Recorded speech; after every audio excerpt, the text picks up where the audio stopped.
बिस्मिल्लाहिर्रहमानिर्रहीम। नई बात के साथ मैं हूं फवाद अहमद। नाज़रीन, कोरोना वायरस पाकिस्तान में सिर्फ बुरी खबरों का नाम नहीं, सिर्फ मौत की खबरों का, बीमारी की खबरों का, आइसोलेशन की खबरों का और इससे मुताल्लिक जुड़ी खबरों का नाम नहीं, बल्कि पाकिस्तान में माशरे में ऐसे लोग मौजूद हैं जो शिकवा जुल्मत शब के बजाय अपने हिस्से की शम्मा जलाने का काम कर रहे हैं। हमारा आज का प्रोग्राम उन्हीं लोगों के नाम होगा कि जो अपनी मदद आपके तहत उन लोगों की मदद करने पर तैयार हैं, उन लोगों की मदद करने की कोशिश कर रहे हैं कि जो कोरोना वायरस से मुतासर है और मुतासर होने के बाद अपनी ज़रूरियात ज़िंदगी पूरी करने से कासिर हैं। ऐसी एक खातून से गुफ्तगू शुरू करेंगे जो लाहौर में मौजूद हैं और वहाँ पर अपनी मदद आपके तहत खुद खाना बनाने के बाद अच्छी अच्छी डिशेस जो हैं वो तैयार करने के बाद उन लोगों तक पहुँचा रही हैं जो कोरोना की वजह से घर पर खाना पकाने और खाना खाने से कासिर हैं। उन खातून का नाम है ओजे फातिमा रिजवी। हमारे साथ स्काइप लिंक पर मौजूद हैं। गुफ्तगू शुरू करते हैं। ओजे फातिमा, बहुत शुक्रिया आपके वक्त का।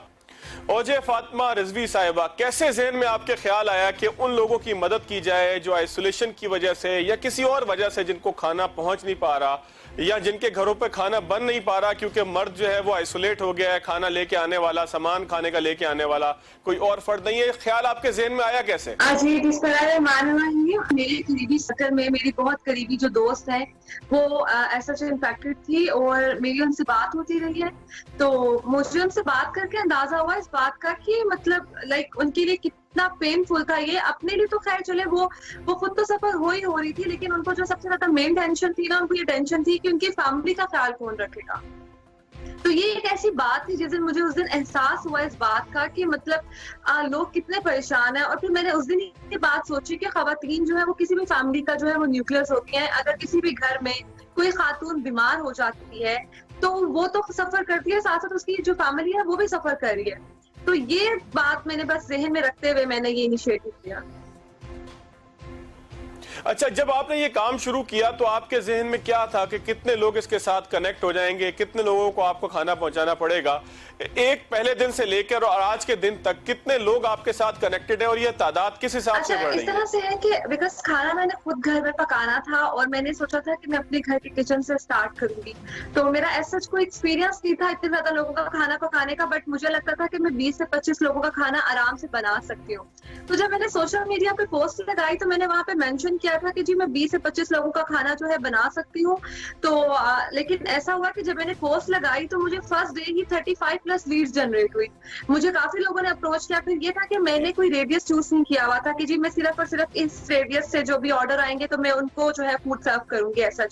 लेकिन चूंकि मैंने पूरे लाहौर को सोचा था फैसिलिटेट करूंगी तो मुझे लीड्स काफी ज्यादा जनरेट हुई। फिर मुझसे किसी को ना नहीं किया गया।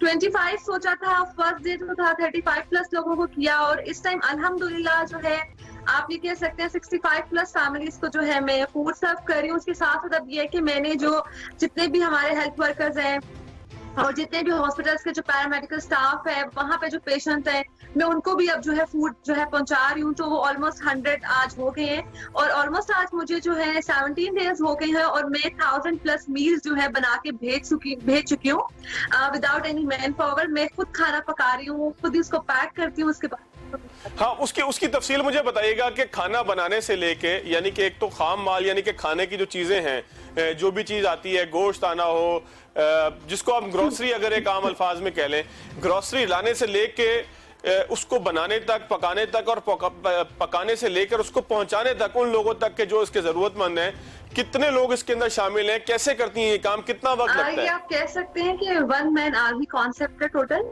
मैं खुद ही सामान लेकर आती हूँ, फिर उसके बाद अपना मेन्यू भी जो है मैं खुद ही डिसाइड करती हूँ, उसके बाद सामान लेकर आती हूँ और फिर क्या है कि मैं रोज सुबह जो है 5 साढ़े 5 बजे खाना बनाना शुरू करती हूँ।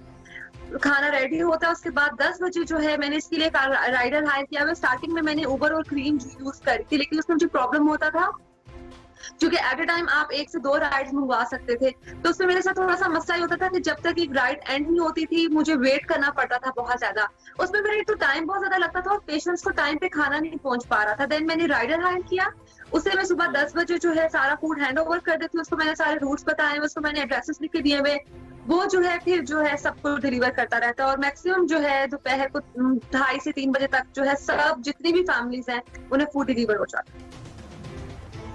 अच्छा, इसमें मुश्किलात आपको नहीं आती कि एक घर के अंदर 5, 6, 8 लोगों का खाना बनता होगा, जहां पर उसी किचन के अंदर अब 50 और 100 लोगों का खाना बने, तो ये कोई इतना आसान काम नहीं है। बर्तन मौजूद नहीं होते, बर्तन मौजूद हो तो फिर पैकिंग उसकी कैसे की जाती है, तो ये सारा काम आपको मैनेज करने में मुश्किलात नहीं आ रही? आप देखिए, शायद आप ये कह सकते हैं कि मेरा पैशन था ये चीज, और मुझे था कि बस मैंने इसको करना है। तो जब आपने किसी चीज को करने की ठानी होती है ना, तो बस फिर आपको होता है कि जी ये एक चैलेंज है और मैंने इसको हर सूरत पूरा करना है। तो हाँ, मुझे ऐसा, बल्कि आप ये कह सकते हैं कि मुझे ये चीज बिल्कुल भी फील नहीं हुई, क्योंकि मुझे कुकिंग करने का शौक था बहुत ज्यादा। तो और मुझे लगता था कि मैं 20-25 लोगों का खाना बना सकती हूँ आराम से। तो वो बस एक ही, बाकी सारे मुझे लगता है कि अल्लाह पाक ने मुझे कोई हिम्मत दी है, ये ताकत अल्लाह पाक की तरफ से मुझे मिली है कि मुझे खुद भी इतना मतलब अंदाजा नहीं था कि मैं इतने लोगों का खाना बना सकूंगी। लेकिन ये है कि मैं अल्हम्दुलिल्लाह मैं बना रही हूँ। और दूसरी बात है कि जहाँ तक पैकिंग की बात है, पैकिंग के लिए ना मैं डिस्पोजेबल बॉक्सेस यूज करती हूँ, बिकॉज मेरी कोशिश ये है कि जो इन्फेक्टेड जो फैमिलीज हैं, जो पेशेंट्स हैं, वो एक दूसरे से कम जो है इंटरेक्ट करें। फॉर एग्जाम्पल जो मैं बॉक्सेस है, मैं उसमें खाना यहीं से जो है पैक करके प्रॉपर क्लीन करके उसको भेजती हूँ। उसके बाद क्या होता है कि पेशेंट उसी बॉक्स में खाना खाता है, खाना खाने के बाद उस बॉक्स को डिस्कार्ड कर देता है, ताकि आप अपनी फैमिली से कम इंटरेक्ट करें। वो जो बर्तन वगैरह धोने पड़ते हैं, इस तरह की भी चीजों में आपको इंटरेक्ट करना पड़ जाता है। तो मैंने बेसिकली जो थे वो डिस्पोजेबल बॉक्सेस यूज किए, मैं उसी में खाना भेजती हूँ। फिर जो ब्रेड वगैरह या रोटी वगैरह जाती है, उसके लिए मैं बटर पेपर यूज करती हूँ, ताकि आपको कोई प्लेट या उस तरह की चीज भी इस्तेमाल ना करनी पड़े। पैकिंग भी मैं खुद करती हूँ। अच्छा, इसका मेन्यू क्या रखती हैं आप? रोजाना खाना तब्दील होता है, या अगर एक ही खाना आप बना रही हैं तो रोजाना एक जैसा खाना होता है? मेन्यू क्या होता है, और उसके आपके पेश नजर क्या होता है कि ये चीजें क्यों आप प्रोवाइड कर रही हैं मरीज को? उसकी न्यूट्रिशन फैक्ट को सामने रख के या अपनी सहूलियत को सामने रख तो के? ऐसा है कि चूंकि मुझे पता है कि जी मैंने पेशेंट्स को जो है खाना भिजवाना होता है, तो मैं कोशिश ये करती हूँ, ऑलरेडी उनकी टेस्ट बड्स खराब हुए होते हैं, फिर मैं रोज एक जैसा खाना भिजवाऊंगी तो वो खाने से बोर ना हो जाए। तो मैं डेली बेसिस के ऊपर जो है मेन्यू चेंज करती हूँ। मैं कोशिश करती हूँ कि मैं स्पाइस लेवल, सॉल्ट वगैरह में वो बहुत बिल्कुल माइल्ड रखती हूँ, ठीक है। बट मैंने गार्लिक और जिंजर का जो है उसमें जो क्वांटिटी है वो मैंने बहुत बढ़ा दी हुई है। फिर मैं पकाती इस तरह से हूँ कि जो उसकी न्यूट्रिशन वैल्यू, जो चीजें मैंने उसकी डाली हुई है अंदर, वो बिल्कुल उनकी वैल्यू जीरो ना हो, सॉरी। हाँ, फिर मैं कोशिश। ठीक है। अच्छा, इसमें मुझे एक चीज और ये बताइएगा कि ये जो खाना लेने वाली फैमिलीज हैं, इनको कोई आपने स्क्रूटनी इनकी की है, या ये खाना जो है वो जो जरूरतमंद नहीं है उसके पास भी चले जाता है? तो आप इनको कैसे वेरीफाई करती है कि किन लोगों को खाना भेजना है, खाना वहां पर पहुंच भी रहा है, नहीं पहुंच रहा, और वो वाकई जरूरतमंद थे या नहीं थे? अच्छा देखिए, जब मैंने सोशल मीडिया पे पोस्ट लगाई थी तो मैंने वहां पे तो एक एलिजिबिलिटी, जब मैंने सोशल मीडिया पे पोस्ट लगाई थी तो मैंने कोई क्राइटेरिया सेट नहीं किया था जी कि मैं किसी अमीर को दूंगी या किसी गरीब को दूंगी। मैंने वहां पे जस्ट मेंशन सिर्फ ये किया था कि जो भी कोविड इन्फेक्टेड फैमिलीज हैं, वो कोई भी है, स्पेशली खास तौर पे खवातीन हैं जो इन्फेक्टेड हैं, उनके बच्चे छोटे हैं, उनकी फैमिलीज हैं, वो खाना नहीं बना पाती हैं, तो मैं उनको जो है फैसिलिटेट करूंगी, मैं उनको हेल्प आउट करूंगी, ठीक है।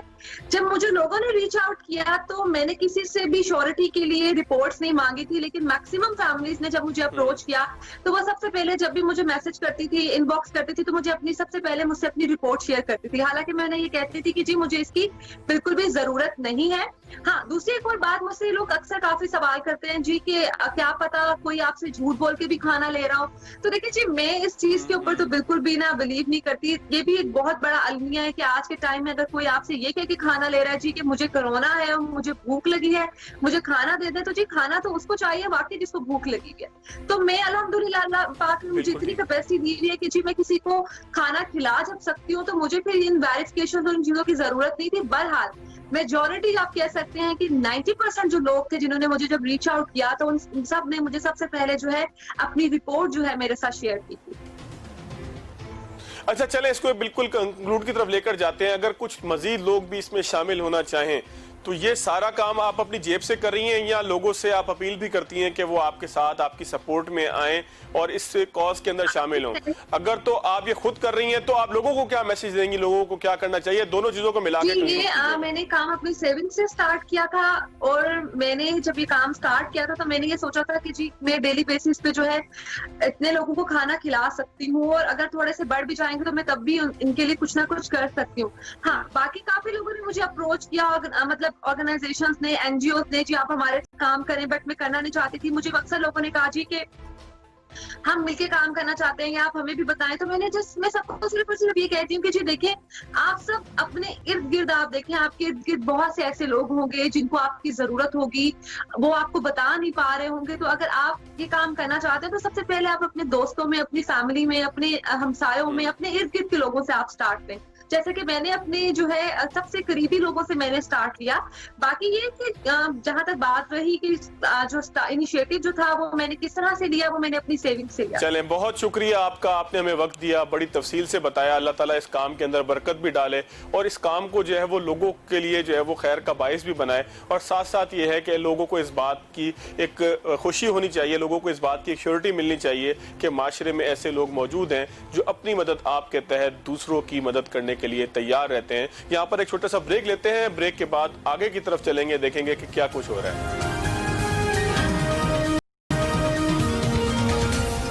ब्रेक के बाद एक मरतबा फिर खुशामदीद। हमारे साथ मौजूद हैं हुनैद लाखानी साहब, जो रूह रवां हैं हुसैन लाखानी ट्रस्ट हॉस्पिटल के जो कोरोना का पहला फ्री हॉस्पिटल है पाकिस्तान के अंदर। ये हॉस्पिटल बनाने की जरूरत क्यों पेश आई और अब इस हॉस्पिटल को हुनैद लाखानी साहब कैसे चलाएंगे, किस तरीके से इसको आगे लेकर चलेंगे और क्या सहूलियात हैं। अगर एक कोरोना का मरीज जो है वो कराची से आए या पाकिस्तान के किसी हिस्से से आए और इस हॉस्पिटल में एडमिशन लेना चाहे तो उसका तरीक़ेकार क्या होगा। हुनैद लाखानी साहब जहां मुबारकबाद के मुस्तहिक हैं, वहां पर ये एक बहुत बड़ी सहूलत कराची के लोगों के लिए, पूरे पाकिस्तान के लोगों के लिए है कि अब कोरोना से जब उन्हें किसी हॉस्पिटल में खुदा ना खास्ता जगह न मिले और ख़ास तौर पर सरकारी हॉस्पिटल जहाँ जाते हुए वैसे ही दम घुटता है और एक खौफ का माहौल होता है, तो इस प्राइवेट हॉस्पिटल के अंदर सरकारी हॉस्पिटल से मुख्तलिफ क्या होगा। हुनैद लाखानी साहब, बहुत शुक्रिया आपके वक्त का।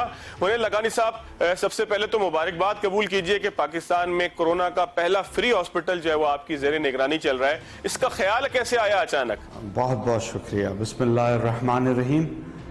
असल में तो ये वालिद साहब की वसीयत थी, जब वो हॉस्पिटल में थे तो उनको हम पाकिस्तान मूव इसलिए नहीं कर सकते थे क्योंकि यहाँ पे कोई हॉस्पिस की फैसिलिटी मौजूद नहीं थी और हमें उसी वक्त उन्होंने वसीयत की कि हॉस्पिटल एक ऐसा हॉस्पिस जो पाकिस्तान का बेहतरीन हॉस्पिस हो वो बनाना है। हॉस्पिस देखिए थोड़ा डिफरेंट होता है हॉस्पिटल से। ये वो जगह होती है जहाँ पे मरीज को पता होता है कि ये बच नहीं सकते, बस उनकी जो सिम्टम्स हैं उनका इलाज होगा, पेन मैनेजमेंट होगी, तो वो हॉस्पिस होता है। लास्ट ईयर उन्होंने वफात पाई और अल्लाह का करम है कि वो हॉस्पिटल इस साल तैयार हो गया और कोरोना की वबा की वजह से हमने इमीडिएटली उसको पेश किया सिंध हुकूमत को, वफाकी हुकूमत को, कि हम कोरोना के लिए इसके अंदर सेंटर खोलना चाहते हैं, लेकिन वो हो नहीं सका, पता नहीं क्या वजूहत थी। बस इसमें यह है कि JDC ने बहुत ज़्यादा इमदाद की और वो ज़फ़र अब्बास साहब वो आए, उन्होंने हाथ से हाथ मिलाया और माशाल्लाह से ये चंद दिनों में बन गया। मैं उनका भी शुक्रिया अदा करना चाहता हूँ। इसका असल मकसद हॉस्पिटल का सिर्फ़ और सिर्फ खिदमत खल्क है। अल्लाह ताला इसको कबूल करे और सिर्फ अल्लाह की रज़ा के लिए, कोई मज़हब, कोई फ़िरका, किसी किस्म का कोई तासुब इधर नहीं है। और ये वाहिद सेंटर होगा कोरोना का जिसमें 24 आवर्स कैमरास लगे होंगे जो लाइव इसको दिखा रहे होंगे। तो जिस तरह डॉक्टर्स और हम लोग पेशेंट्स का ख्याल रखेंगे, उनके घर वालों को पता चलता रहेगा इंशाल्लाह। अच्छा हुनैद साहब, इसके फीचर्स क्या होंगे बुनियादी तौर पर? इसमें बेड्स कितने हैं, ऑक्सीजन की सहूलत मौजूद है, वेंटिलेटर्स की सहूलत मौजूद है, जो चीज़ें कोरोना के किसी पेशेंट को चाहिए होती हैं, दवाई से लेकर किसी आले तक के जिसने उसके इलाज के अंदर मुआविन साबित होना है, डॉक्टर्स की कितनी बड़ी टीम मौजूद होगी, इसके कुछ फीचर्स अगर बताएं ताकि पूरे पाकिस्तान को पता लग सके कि कितना बड़ा एक हॉस्पिटल प्राइवेट सेक्टर का अपनी मदद आपके तहत जो है वो आपकी ज़ेरे निगरानी शुरू हुआ है। देखिए, बेसिकली हमने दिसंबर में ये हॉस्पिटल लॉन्च किया था 50 बेड का, और अभी जब इरादा किया इसका कोरोना के तो हमने 50 बेड और ऐड किए, उसका ICU बनाया, HDU बनाया और एक इमरजेंसी वार्ड बनाया।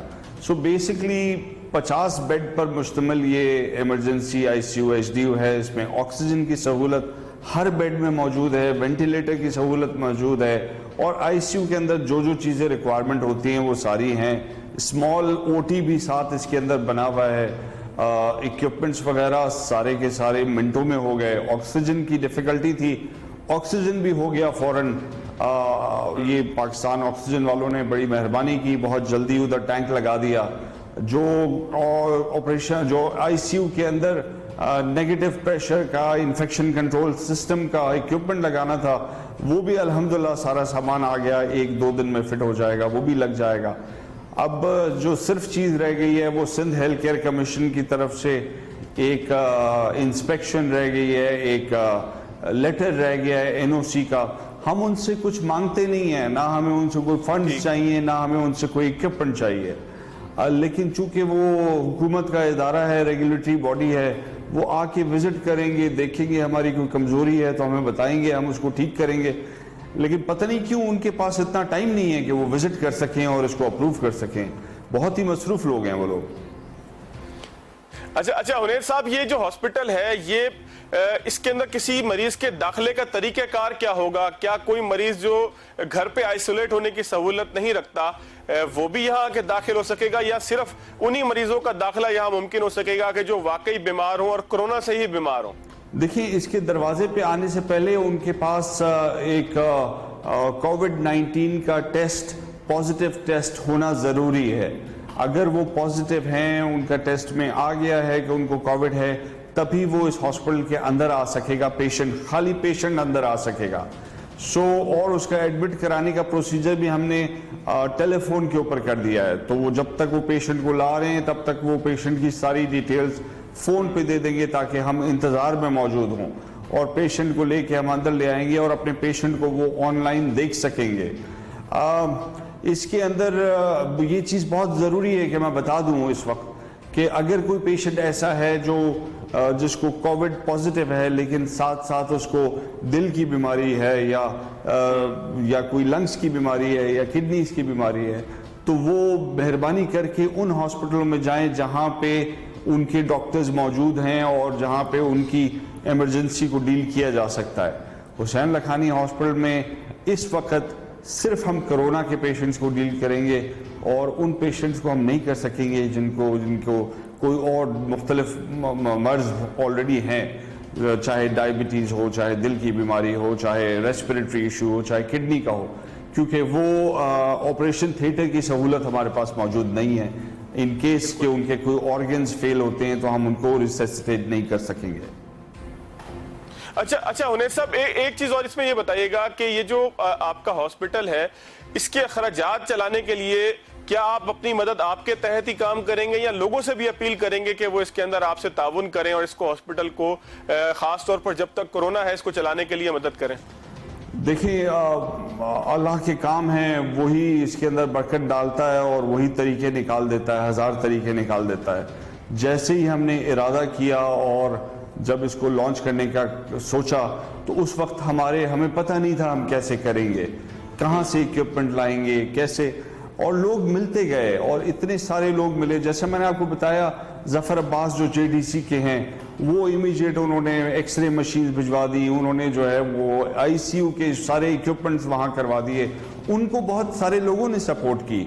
और GFS बिल्डर्स हैं वो वहाँ पे खुद आ गए, इरफान, उन्होंने बहुत ज़्यादा हेल्प की। सिलानी वाले खुद आ गए वहाँ पे, उन्होंने पूरा एक वार्ड ले लिया और पूरा वार्ड जो है वो सेपरेट फॉर लेडीज़ बना रहे हैं वो लोग। तो ये सारी चीज़ें अल्लाह ताला ने बहुत बरकत डाली। कुछ लोगों ने बेडशीट भिजवा दी, टेक्सटाइल वाले फैसल जहरी मेरे दोस्त हैं, उन्होंने बेडशीट भिजवा दी, फिल्टन फार्मा वाले हैं उन्होंने दवाइयाँ भिजवा दी। सो बहुत सारी चीज़ें खुद ही आती जा रही हैं और काम होता जा रहा है। और कराची के लोग देखें, हम ये कह सकते हैं कि मट्टी में नमी बहुत है, जरखेज बहुत है, बस जो है वो थोड़ी सी जो है वो किसी काम को इनिशिएट करने की जरूरत है। अच्छा हुनैर लखानी साहब, एक आखिरी चीज ये बताइएगा कि इंशाल्लाह अल्लाह के हुक्म से कोरोना ने खत्म होना है, उसके बाद इस हॉस्पिटल का आप क्या करेंगे? इसको जो है वो चैरिटी बेस पर चलाएंगे या ये प्रॉफिटेबल ऑर्गेनाइजेशन होगी या नॉन प्रॉफिटेबल ऑर्गेनाइजेशन होगी? क्या आपके ज़हन में इस हॉस्पिटल का खदोखाल है? इस हॉस्पिटल का सिर्फ और सिर्फ एक ही मकसद है कि वालिद साहब के ईसाले सवाब के लिए ये हॉस्पिटल बनाया है ताकि उनको राहत और सुकून कब्र में मिले और अल्लाह ताला उनके दर्जात बुलंद करे। आप सब लोगों से गुजारिश है कि दुआओं में उनको याद रखें और हम अपने पेरेंट्स के लिए करेंगे तो हमारे लिए भी हमारे बच्चे करेंगे।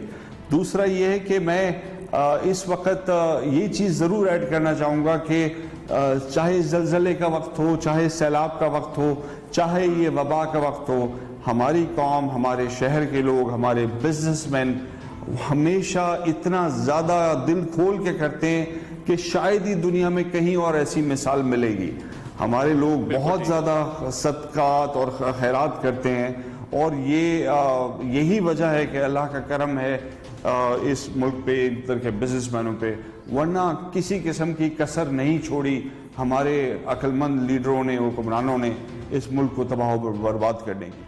चले, बहुत शुक्रिया। हुनैन लखानी साहब हमारे साथ मौजूद थे। हुसैन लखानी ट्रस्ट का वो हॉस्पिटल कि जो उन्होंने एक जनरल हॉस्पिटल बनाया था, चैरिटेबल हॉस्पिटल बनाया था, लेकिन कोरोना की इस वबा में उस हॉस्पिटल्स को हंगामी बुनियाद के ऊपर जो है वो तब्दील कर दिया गया है कोरोना के उन मरीजों के लिए कि जिनको कहीं जगह नहीं मिलती, खासतौर पर सरकारी हॉस्पिटल्स के अंदर उनकी उस तरीके से देखभाल नहीं हो पाती कि वो कोरोना से निकल सकें, क्योंकि हॉस्पिटल्स का मामला ये है, हॉस्पिटल्स में हेल्थ सिक्योरिटी का मामला ये है कि आप जाते किसी और बीमारी में हैं और खुदा ना खास्ता आते बहुत सारी बीमारियों के साथ हैं। तो यहाँ पर कोशिश ये की जा रही है कि हाइजेनिक का मामला ऐसा हो, सेहत के मामलात को ऐसे रखे जाएं कि जो कोरोना पेशेंट्स आएँ वो जितना जल्दी हो सके सेहतयाब होकर इस हॉस्पिटल से निकलें। एक ब्रेक लेते हैं नाज़रीन, ब्रेक के बाद आएंगे तो आगे ऐसी ही स्टोरीज की तरफ चलेंगे कि जो लोग अपनी मदद आपके तहत कोरोना के इस माहौल के अंदर, इस दौर के अंदर लोगों की मदद के लिए मैदान में मौजूद हैं। आफ्टर शॉट ब्रेक के बाद एक मरतबा फिर खुशामदीद नाज़रीन। हमारी सोसाइटी में बहुत सारे ऐसे लोग मौजूद हैं कि जिन्होंने बगैर किसी की मदद के, बगैर किसी के इंतज़ार के कोरोना के मरीजों की मदद का फैसला किया और उसके लिए जो कुछ वो कर सकते थे वो करने की उन्होंने कोशिश की।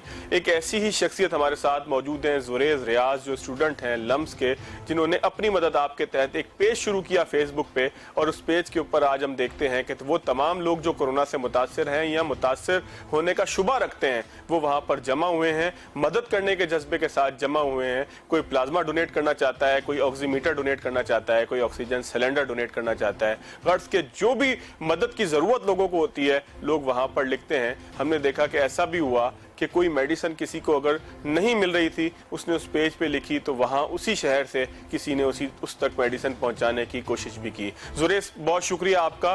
कैसे ख्याल आया कि लोगों को एक जगह जमा किया जाए, फेसबुक के ऊपर जमा किया जाए जहाँ खेल तमाशा होता है, वहाँ पे कुछ ऐसा नेकी का काम भी हो कि जिससे लोग आपस में कनेक्टेड हो जाए? अचानक ख्याल कैसे आया? Thank you so much. मैं इसका ख्याल इसलिए आया था कि मैं पहले ही प्लाज्मा थेरेपी के ऊपर I was reading a lot of stuff and I knew कि एक कोविड के रिलेटेड एक ऑफिशियल प्लेटफॉर्म होना चाहिए जो कोई एक नॉर्मल बंदा रन कर रहा हो और मैक्सिमम लोग उसके ऊपर इंटरेक्ट कर रहे हो टू हेल्प देमसेल्व्स। मैक्सिमम लोगों को कनेक्ट करने का एक जरिया था और लोग इसके पीछे मोटिव ये था कि सिर्फ लोगों की मदद की जाए, क्योंकि इस वक्त बहुत ज़्यादा होपलेसनेस थी और बहुत ज़्यादा लोग किसी उम्मीद की किरण का इंतज़ार कर रहे थे। तो ये ग्रुप सिर्फ लोगों को प्लाज्मा के लिए भी नहीं, इसके अलावा भी बहुत सारी चीज़ों में, जैसे फॉर एग्जांपल मेडिसिन में, फॉर एग्जांपल फूड डिलीवरी में और मेंटल सपोर्ट में और ऑक्सीजन सिलेंडर्स, ऑक्सीमीटर्स वगैरह के लिए भी ये ग्रुप जो है इनके लिए एक उम्मीद की किरण बना है। तो the purpose was to serve humanity, इसके अलावा कोई मकसद नहीं था। और अल्हम्दुलिल्लाह अल्लाह ताला अभी तक एक बरकत डाल चुके हैं इस ग्रुप में। इंशाल्लाह आगे भी ऐसे ही चलता रहेगा। अच्छा जुनेद, अगर थोड़ी सी रिसर्च बेस्ड बात की जाए तो जब आपने ये ग्रुप शुरू किया, यानी कि पाकिस्तान में जब कोरोना आया तो मार्च था, मार्च से लेकर जुलाई तक का जो सफर था उस दौरान लोगों की जरूरियात तब्दील होती रही हैं। एक मौका ऐसा था कि हम कहते थे कि जी जो कोरोना का पेशेंट हो उसको हॉस्पिटल में एडमिट होना चाहिए, अब ये रिकमेंड किया जाता है कि आपको घर पे आइसोलेट होना चाहिए। एक वक्त था कि लोगों की जरूरत जो है वो कोई ऐसी चीज होगी कि जो दवाई से मुतालिक हो सकता है उनको हाइड्रोक्लोरोक्विन की जरूरत हो कि जो मार्केट में मिल ना रही हो। अब हम देखते हैं कि किसी को ऑक्सीजन सिलेंडर चाहिए, किसी को ऑक्सीमीटर चाहिए। तो आप अगर अपने ग्रुप का जायजा लें तो लोगों की जरूरियात किस तरीके से मॉडिफाई होती रही हैं? बिल्कुल, जो स्टार्ट था ग्रुप में उसमें तो हम लोगों की प्लाज्मा डोनेशन की ही रिक्वेस्ट आती थी कि क्योंकि उस वक्त प्लाज्मा थेरेपी बिल्कुल नई नहीं थी और एकदम हाइप मच चुकी थी कि प्लाज्मा थेरेपी से शायद प्लाज्मा थेरेपी जैसे एक क्योर है। हालांकि ये क्योर नहीं था, डिस्पाइट हमारी डिफरेंट अनाउंसमेंट्स के हम लोगों ने बताया कि this is not a cure, please try to understand. उसके बाद ये जो जैसे शिफ्ट हुआ, एक तो प्लाज्मा थेरेपी थी, उसके बाद फिर शिफ्ट हुआ मेडिसिन की तरफ, उसके बाद शिफ्ट हुआ ऑक्सीजन सिलेंडर्स और ऑक्सीमीटर्स के लिए, उसके बाद फिर इसमें अब जो जनरली जो इंजेक्शंस की डिमांड आती है कि हमें एक इंजेक्शन चाहिए जो हॉस्पिटल ने प्रेस्क्राइब किया हुआ है, तो ये कहाँ से मिलेगा, कोई लीड दे दें, कोई इनका कोई रिप्रेजेंटेटिव का कोई फ़ोन नंबर दे दें या कोई वेबसाइट दे दें। तो इस वक्त हमारी ये चल रही है ग्रुप में जो डायनामिक्स है, और अब इस वक्त ब्लेंड बन चुका हुआ है, इसमें मुख्तलिफ चीज़ें बिल्कुल सेम टाइम पे चल रही हैं। तो एक कोई चीज़ नहीं है, सारा कुछ ही सारा साथ साथ चल रहा है। अच्छा जुरेज, एक मजमूई तौर पर हम स्वीपिंग स्टेटमेंट बाज दफा दे देते हैं अपनी सोसाइटी के हवाले से कि यार हमारे लोग तो फौरी तौर पर प्लाज्मा बेचने की तरफ चले गए, प्लाज्मा का कारोबार हो गया, नेगेटिविटी को हम फौरी प्रमोट करना शुरू हो जाते हैं। वो सारी चीजें हमारी निकल जाती हैं कि जो लोग इनफरादी लेवल पर प्लाज्मा मुफ्त देने वाले तादाद जो है वो अगर 1000 है तो बेचने वाले की शायद तादाद एक भी ना हो, लेकिन जो लोगों का मदद का जज्बा है वो कैसा देखते हैं आप ग्रुप के ऊपर? मैं आपको बताता चलूं, एक बड़ी इंटरेस्टिंग इसमें फैक्ट है कि मेरे पास इस वक्त मेरे पोर्टल पे 560 के करीब डोनर्स रजिस्टर्ड थे। उन 560 में से हार्डली 2 लोगों ने मोनेटाइज करने की बात की है कि हमें पैसे चाहिए इसके। वो भी उन लोगों का प्लान हम लोगों ने किसी ना किसी तरह से फेल किया, उन लोगों को एक तो कन्विंस किया और उन लोगों को फिर हमने बाद में स्टेट को भी रिपोर्ट कर दिया। तो there is a very small percentage, और ये दुनिया में हर जगह पे ऐसे ही होता है और इसको इतना ज्यादा हाईलाइट नहीं करना चाहिए। मैं आपको पॉजिटिव चीजें इसमें बताता चलूं कि इतना ज्यादा जज्बा है इस वक्त डोनर्स के अंदर कि इस्लामाबाद से एक बंदा ऑल द वे लाहौर आया और लाहौर से फिर वो एक हफ्ते के गैप से मुल्तान गया। तो ये एक बंदा था। फिर इसके अलावा बहुत सारे ऐसे लोग हैं जो टेस्ट्स की सारी जो कॉस्ट्स होती हैं वो खुद बेयर करते हैं कि हम रेसिपिएंट की फैमिली के ऊपर 1 रुपया भी नहीं डालना चाहते, ये सब हम खुद करवाएंगे और हम खुद प्लाज्मा डोनेट करेंगे। ये अल्लाह ताला के अगर हमें कोई गिफ्ट मिल गया है तो हम लोग इसको फिर मोनेटाइज क्यों करें, हम लोग क्यों अगले के ऊपर बर्डन डालें। तो ये 99% लोग ऐसे ही हैं, 1% कोई। जुरेज, थोड़ा सा टाइम का इशू है, मुझे सिर्फ एक चीज कंक्लूड कीजिएगा कि आपका प्लान क्या है, इस ग्रुप को लेकर चलना किस तरीके से? अच्छा, मैं इस ग्रुप में एक नई चीज इंट्रोड्यूस करवा चुका हूँ। अब हम लोगों का फोकस बाकी सारी हेल्प के साथ साथ इस चीज पे भी है कि हम लोगों ने गरीबों को और अंडर प्रिविलेज लोगों को हेल्प करना है। उसके लिए मैंने pulse oximeters free, oxygen cylinders free, और ये जो इंजेक्शंस हैं इनके जो बिल्स हैं वो भी हम लोग किसी ना किसी तरह मैनेज करेंगे कि हम लोग फ्री क्लियर करवाएं। तो हम लोगों ने उसके लिए डोनेशंस का एक पूरा पूल बनाना शुरू किया है। उसके लिए जितनी भी मॉनेटरी डोनेशंस आएंगी उनसे हम लोग ये सारी चीजें मैनेज करेंगे और जो गरीब और जो अंडर प्रिविलेज लोग हैं उन लोगों की मदद की जाएगी। अब चलें, बहुत शुक्रिया जुरेज, मुख्तसर था लेकिन आपने बहुत अच्छे तरीके से उस पेज का मकसद बताया कि जो लोगों की मदद के लिए कायम हुआ है और उसके अंदर लोगों की मदद भी हो रही है। नाज़रीन, यहाँ छोटा सा ब्रेक लेते हैं, चलते हैं अपने अगले हीरो की तरफ के जो अपनी मदद आपके तहत कोरोना के मरीजों की मदद करने के लिए बरसरे बेकार है, मैदान में मौजूद है। After short break.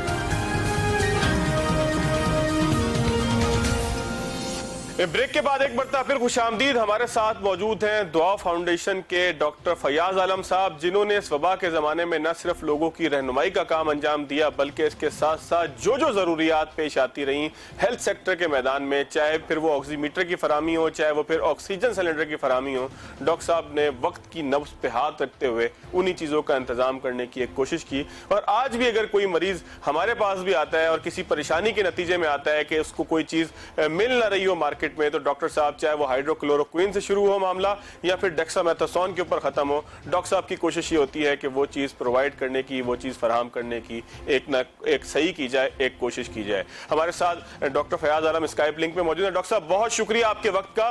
डॉक्टर साहब, क्या जरूरियात थी इब्तिदा में कोरोना के जमाने में और वो जरूरियात अब कहां पर जाकर जो है वो अपना रुख ले रही हैं? जिस तरह से मैंने कहा कि हाइड्रोक्लोरोक्विन से सफर शुरू हुआ था और डेक्सामेथासोन के ऊपर खत्म हो रहा है, तो ये सारा सफर कैसा गुजर रहा है? जी, बहुत शुक्रिया आपका कि मुझे आपने वक्त दिया कोरोना के हवाले से कुछ गुफ्तगू करने के लिए और आवाम को जो मौजूदा सूरत हाल है उससे आगाही देने के लिए। देखिए, इस वक्त सिचुएशन ये है कि कोरोना बहुत बुरी तरीके से माशरे में फैल चुका है और हम लोगों को ये मशवरा दे रहे हैं कि किसी को भी अगर बुखार हो, खुश्क खांसी हो और पेट खराब हो, जिस्म में दर्द हो, जायका महसूस ना हो रहा हो, तो वो अपने आप को कोरोना का मरीज तस्वुर कर लें और आइसोलेशन में चले जाएं। अगर टेस्ट कराना उनके लिए मुमकिन हो तो करवा लें, अगर नामुमकिन हो तब भी वो 14 दिन के आइसोलेशन में चले जाएं। जाहिर है कि 90% मरीज जो जवान हों और 50-55 साल से कम उम्र हों, डायबिटीज ना हो, ब्लड प्रेशर ना हो, गुर्दों का मसला ना हो, दमे की शिकायत ना हो, तो वो 14-15 दिन में अल्हम्दुलिल्लाह बिल्कुल ठीक हो जाते हैं, उन्हें किसी खास इलाज की जरूरत महसूस नहीं होती है, क्योंकि एक वायरल डिजीज है, इसमें कोई एंटीबायोटिक या कोई बहुत सारी अद्वियात का कोई रोल है नहीं। जहां तक मामला उन मरीजों का है जिनको सांस की शिकायत पैदा हो जाए, उनके लिए ऑक्सीजन सिलेंडर की फराहमी बहरहाल एक चैलेंज बना हुआ है, क्योंकि ऑक्सीजन सिलेंडर पाकिस्तान में बनते नहीं है। पाकिस्तान में जो मेडिकल ऑक्सीजन सिलेंडर हैं वो नहीं बनते, ये सारे इंपोर्ट होते थे और ये पुराने जहाजों से आमतौर पर निकाल के मार्केट में लोग सप्लाई करते थे। उनकी शॉर्टेज हो गई क्योंकि अचानक से इसकी जरूरत बहुत ज्यादा पड़ने लग गई। इसके अलावा गवर्नमेंट ऑफ पाकिस्तान ने जो लिस्ट फराहम की, जिसमें उन्होंने ड्यूटी हटाई है मुख्तलिफ इक्विपमेंट में से, अच्छी खासी लंबी लिस्ट है, उसमें हैरानकुन तौर पर 2 चीजें शामिल नहीं है। उसमें ऑक्सीजन सिलेंडर शामिल नहीं है और उसमें एक ऑक्सीजन कॉन्सेंट्रेटर शामिल नहीं है। वो जो रूम एयर से ऑक्सीजन बनाने वाली मशीन होती है, उस पर से ड्यूटी खत्म नहीं की गई है। तो मैं आपके प्रोग्राम के तवस्सुल से मिनिस्ट्री ऑफ कॉमर्स और मिनिस्ट्री ऑफ हेल्थ के जिम्मेदारान से दरख्वास्त करता हूँ कि बराए मेहरबानी इन 2 चीजों को, ऑक्सीजन सिलेंडर को और ऑक्सीजन कॉन्सेंट्रेटर को खास तौर पर इसमें ड्यूटी फ्री लिस्ट में शामिल करें। जफर मिर्जा साहब से दरख्वास्त है कि फौरी तौर पर ये इकदाम उठाएं ताकि लोग जो है इसको इंपोर्ट कर सकें और ये सस्ते में दस्तयाब हो सके, क्योंकि ऑक्सीजन की शॉर्टेज बहरहाल है। गवर्नमेंट ने खुद भी इस बात को माना है और हॉस्पिटल्स को भी ऑक्सीजन की सप्लाई जरा थोड़ी सी मुश्किल से हो रही है, क्योंकि पाकिस्तान में ऑक्सीजन बनाई जाती है और यहाँ बड़े बड़े प्लांट लगे हुए हैं इसके। लेकिन हॉस्पिटल्स को घरों में, घरों में एक मसला ये भी होता है कि मिसाल के तौर पर किसी एनजीओ से या कहीं किसी अस्पताल से ऑक्सीजन का सिलेंडर मिल गया, तो वो जो ऑक्सीजन का सिलेंडर है जाहिर है वो तो काफी नहीं है, इसलिए कि उस ऑक्सीजन 8 लीटर का है, 10 लीटर का है। जो ऑक्सीजन का जो 6.8 क्यूबिक फीट का जो आता है, वो जो ऑक्सीजन सिलेंडर है वो ले लिया, फर्ज करें किसी ने। अब कल ही मैं एक पेशेंट के घर पे गया हुआ था, उनकी कॉल आई उनके अहलिया के कि जी मेरे शौहर को कोरोना हो गया और सांस का मसला हो रहा है। तो हमने उनको खैर पल्स ऑक्सीमीटर पहुंचाया और साथ में उन्होंने कहीं से ऑक्सीजन सिलेंडर अरेंज कर लिया था। लेकिन एक खातून के लिए ऑक्सीजन सिलेंडर में जो फ्लो मीटर होता है वो उनके पास नहीं था, और फ्लो मीटर को लगाना, फिर चेक करना कि ऑक्सीजन कितनी लगानी है इनको, ये तो कोई मेडिकल का आदमी कर सकता है ना, आम आदमी कैसे करेगा काम ये। तो ये भी एक मसला है और मुख्तलिफ एनजीओ ये काम कर रही हैं। डॉक्टर साहब ये आपने तस्करा किया तो एक बड़ी इंपॉर्टेंट चीज आ गई है। एक सवाल बार बार किया जा रहा है, गो के हमने तो आपकी जो काविशें हैं उसके हवाले से बात करनी थी, लेकिन अब आपकी तिब के हवाले से राय को भी जो है वो ले लेते हैं। एक सवाल ही आता है कि ऑक्सीमीटर के ऊपर जब ऑक्सीजन का लेवल गिरना शुरू हो जाए, जो ऑक्सीमीटर मैंने अपनी उंगली पे लगाया हुआ है उस पे जब ऑक्सीजन का लेवल गिरना शुरू हो जाए तो लोग ये समझते हैं कि अगर ऑक्सीजन का सिलेंडर उन्होंने लेकर रखा होगा तो वो उसको मरीज के चेहरे के ऊपर लगा देंगे तो इतनी देर के लिए वो चल सकेगा कि वो हॉस्पिटल तक जा सके या एम्बुलेंस आ सके। तो इसके लिए आप क्या रिकमेंड करते हैं, क्या करना चाहिए? ऑक्सीमीटर पर अगर ऑक्सीजन सैचुरेशन 94 से कम आ रही हो और मरीज जो है ना वो किसी डॉक्टर से टेलीफोन पे व्हाट्सएप पे राब्ते में हो, तो बुनियादी काम तो ये ना कि डॉक्टर उनसे और दीगर अलामात पूछ के उनको एडवाइस करता है। ये तो नहीं होता कि मरीज खुद ब खुद ऑक्सीजन लगा लेगा और खुद ब खुद जो है वो ठीक हो जाएगा, ये तो नहीं होता ना। ऐसा मरीज जिसको सांस की अलामतें हैं वो किसी डॉक्टर से पूछेगा, डॉक्टर उसको बताएगा कि अच्छा भाई अगर आपकी जो ऑक्सीजन सैचुरेशन है 94 से ऊपर है तो ठीक है, आप सुकून से रह सकते हैं। 94 से अगर नीचे है तो तशवीश की बात है, इसका मतलब है कि आपका जो इन्फेक्शन है वो बढ़ रहा है। तो वो आपको एडवाइस करेगा मरीज को कि ऑक्सीजन सिलेंडर लगा लें और 1 लीटर 2 लीटर जितना भी वो समझता है कि ऑक्सीजन ले वो आदमी। इन द मेन टाइम अगर फर्ज करें कि उसकी सैचुरेशन प्रॉपर नहीं होती, 96, 97 वगैरह तक नहीं होती, तो फिर बेहतर यह है कि वो आदमी घर पे ना रहे, वो मरीज घर पे ना रहे, किसी भी अस्पताल में, सरकारी में या गैर सरकारी में, प्राइवेट में, फलाही में वो जाए और इमरजेंसी में चले जाए। सबसे पहला काम तो ये है कि मरीज इमरजेंसी में जाए। देखिए इमरजेंसी खुली हुई है हॉस्पिटल्स की जहां कोरोना का इलाज हो रहा है, और इमरजेंसी में वो जाएगा, उसको वो देखेंगे, उसको डॉक्टर देखेंगे, उसको देखेंगे कि भाई इसको हॉस्पिटल में एडमिट करना है या इसको घर भेजना है। अगर वो उसको एडमिट कर लेंगे, मुमकिन है कि उनके उस अस्पताल में जगह ना हो तो किसी दूसरे अस्पताल में वो ट्राई कर सकता है। गवर्नमेंट ने इसके नंबर भी दिए हुए हैं और मैं बहरहाल मुझे खुशी भी होती है बात कहते हुए कि कराची में गवर्नमेंट ने बिलाखिर थोड़ा सा ताखिर से किया, बल्कि काफी ताखिर से किया, 4 महीने जाया कर दिए। लेकिन अब्बासी शहीद में मैं आज ही होके आया हूँ, वहां पे हमने काफी सारी पीपीज दी हैं। 70 बेड का कोरोना वार्ड, आईसीयू, एचडीयू बन रहा है और मेरा ख्याल से वो 10 दिन में काम शुरू कर देगा इंशाल्लाह। इस तरह सिंध गवर्नमेंट।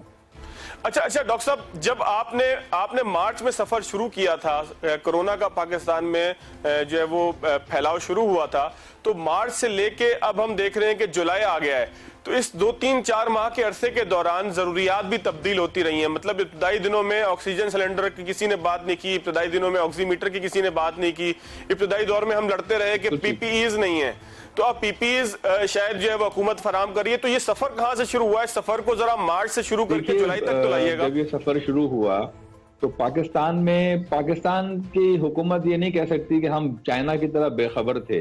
पाकिस्तान में तो उस वक्त कोरोना आया ना 26 फरवरी को, जब चाइना में आ चुका था और सब चीजें उनको पता चल चुकी थी। मेरे ख्याल से गवर्नमेंट ऑफ पाकिस्तान ने फेडरल लेवल पर भी, सूबाई हुकूमतों ने भी कोई अच्छा थिंक टैंक डेवलप करने में नाकाम रही। कोई थिंक टैंक डेवलप होना था जिसमें इस फील्ड के माहिरीन, कारोबारी शख्सियात, उलमाए कराम और हुकूमती नुमाइंदे मिल के बैठते और देखते कि भाई एक आलमी वबाई मर्ज पाकिस्तान तक पहुंच गया है, इसमें हमें रिएक्ट कैसे करना है, हॉस्पिटल में क्या करना है, इबादत घरों में क्या करना है, कारोबार को कैसे मैनेज करना है, ये सब कुछ जो है ना वो देखने वाला काम था। लेकिन अनफॉर्चुनेटली गवर्नमेंट कोई अच्छा थिंक टैंक डेवलप करने में नाकाम रही।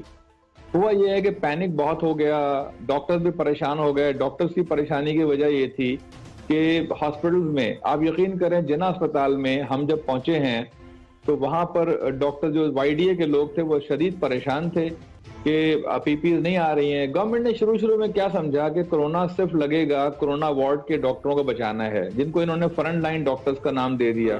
तो हम क्योंकि प्राइवेट सेक्टर में, सोशल सेक्टर में काम करते हैं तो हमें अंदाजा था कि भाई फ्रंट लाइन डॉक्टर तो हर डॉक्टर बन गया है। इस वक्त तो क्लिनिक्स के ऊपर, छोटे हॉस्पिटल में, बड़े हॉस्पिटल में जो मरीज भी आ रहे हैं, अच्छा मरीज तो सर बुखार होगा, खांसी होगी, कोई शिकायत होगी तो आएगा ना। तो अगर एक बुखार के साथ एक मरीज किसी क्लिनिक पे आ रहा है, जो हमारे पहले डॉक्टर शहीद हुए इस मर्ज से, डॉक्टर अब्दुल कादिर सुमरो, वो तो किसी टर्शरी केयर में काम नहीं कर रहे थे, वो तो अपने क्लिनिक करते थे, तो वहां उनको कोरोना लग गया। तो हमने इस बात को रियलाइज किया सबसे पहले, और मैंने फिर सोशल मीडिया पे एक पोस्ट डाली कि डॉक्टरों को बचाओ। और अल्हम्दुलिल्लाह जिना अस्पताल के जो वार्ड हैं, 30 के करीब वार्ड हैं, इमरजेंसी है, उनको हमने सप्लाई किया। डॉक्टर साहब थोड़ा सा कंक्लूजन की तरफ अगर आ जाए, प्रोग्राम बिल्कुल इख्तिताम की तरफ, अगर कंक्लूजन की तरफ बुनियादी बात तो ये है कि पूरे पाकिस्तान में जो अब जो है ना, डॉक्टरों में भी खौफ कम हुआ है, मेडिकल स्टाफ में भी खौफ कम हुआ है, और कोरोना जो है ना वो उसका इलाज अब लोगों के लिए इतना मुश्किल नजर नहीं आता उनको। अगर सेकेंडरी केयर हॉस्पिटल में पूरे पाकिस्तान में हुकूमत एचडीयू बेड्स ऑक्सीजन के साथ फराहम कर दे तो आप यकीन करें कि शरह अमवात में हैरत अंगेज कमी आएगी। लोगों को जो एक सबसे आज के दिन में जो सबसे बड़ा मसला है वो ये है कि लोग जो है ना सर्जिकल मास्क अफोर्ड नहीं कर सकते। मैं बिल्कुल वाज़ेह तौर पे कहता हूँ कि सर्जिकल मास्क जो 20-25 रुपए का मिलता है या 15 रुपए का भी मिलता है कहीं कहीं पर, वो एक आम गरीब आदमी अफोर्ड नहीं कर सकता। तो हमने एक कपड़े का मास्क बनाया है, 3 तहों का मास्क है, जिसपे नोज पिन भी लगी हुई है, जो पूरे चेहरे को आपको ढांप लेता है अच्छी तरीके से। हुकूमत को चाहिए कि कपड़े के मास्क को बनवाएं और इसको गरीबों में बांटे भी और इसको अवेलेबल करवाएं ज्यादा से ज्यादा। और दूसरा ये कि जी जो कारोबार है मुख्तलिफ तरह के, उनको खोलने के लिए जो है ना हिफाजती इक़दामात की SOPs बनवाएं।